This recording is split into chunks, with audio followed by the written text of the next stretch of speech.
Hello everyone, Professor Krizluk here. So I wanted to make a short video thinking about Redefining the National Interest by Joseph Nye Jr. and kind of connecting this reading to what we talked about in class on Monday and Wednesday and connecting it to the Drezner piece. So we started the semester thinking about this concept, this overarching idea of what is national security,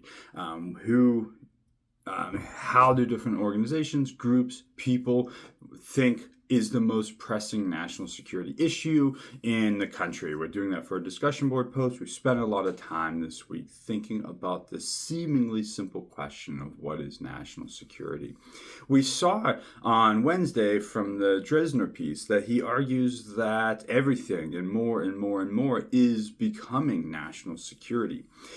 Joseph Nye takes a slightly different approach. So Nye is writing, if you look at when the publication date is, it's a little bit older. It's from 1999. Nye is writing after the Cold War has come to a conclusion, when the United States no longer had that one overriding strategic threat, being the Soviet Union. And so without that clear and overriding organizing principle of great power competition against the Soviet Union, he wants to dig into this idea of, okay, how do we prioritize strategic threats? So we know from Drezner, Drezner talks about this idea that everything becomes a national security issue, so then maybe nothing can truly be a national security issue because, like we talked about, there's limited attention, funds, and it just gets dispersed. The priorities get dispersed. So when we think of Drezner, when we look at the Drezner piece, we talked about things like economic policy, technological change and trade. We talked about trade, infrastructure, climate, supply chains, all things that Drezner said are making their way into the realm of national security and put into the realm of security questions. So both of our authors for the readings are kind of asking similar questions. This question of how broad can national security concepts be before the concept loses all meaning and all usefulness. Our discussion on Wednesday, people highlighted that, okay, maybe if it's such a broad term, such a broad thinking, maybe it does lose its usefulness.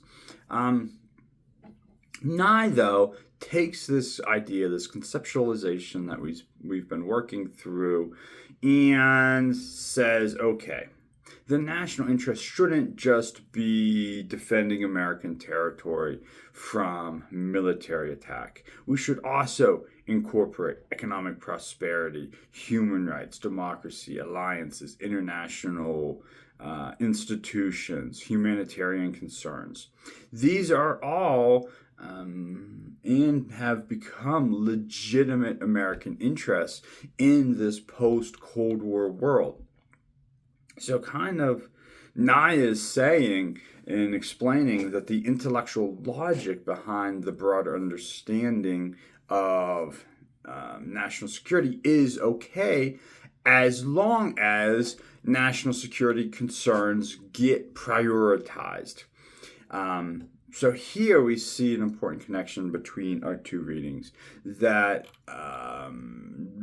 it's okay to maybe have a lot of these priorities that Drezner kind of says were a problem. Drezner was saying there's too much in the national security realm. Nye now is arguing that, okay, if many things are included in the national interest, in this bucket of national security, that might be okay. They just can't be equally important. Taking this concern that Drezner writes about, and others, of course, have written about. But Nye says, writing at an earlier time, even if lots of things are in the bucket, it's okay. We just create lists of priorities. And in his reading, you see his A list, his B list, and his C list framework. Kind of creates this hierarchy of concern. Some issues threaten fundamental U.S. security, or maybe threaten the international order.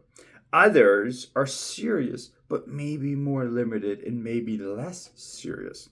And maybe still others may matter morally or maybe even matter politically, but they might not meet that same threshold as being vital strategic interests.